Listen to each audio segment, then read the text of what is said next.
আঙ্গু দাদারা ছিল অনেক, আঙ্গু বাপেরা ছিল অল্প, আর আমরা যারা ব্রাজিল ফ্যান তাকে আছে সবুজ ভরা গল্প। যাও মনা উঠে আসি, উঠে যাও, আর কোনো সুযোগ নাই। রাস্তার ভিতরে বাড়িতে পাইতাম না, এখন পোলা বানি দেখলে বলবো ভাই আপনার থ্রি পিস কই, ভাই আপনার থ্রি পিস কই। আগে দেখতে পাবে না, এখন দেখবো থ্রি পিস।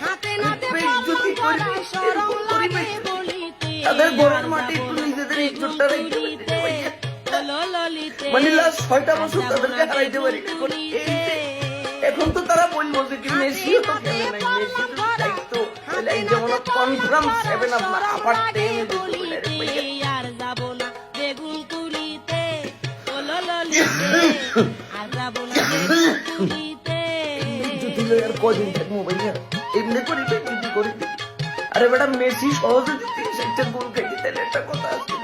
মেসি সালা এমনি করে আমগো ফ্যানটা তুলি আমাদেরকে বলার মতো করে দিচ্ছে। আর্জেন্টিনার ফ্যানদের জন্য তো আমি এখন ফেসবুকে আসতে পারতাম না। বিদায় পৃথিবী, বিদায়।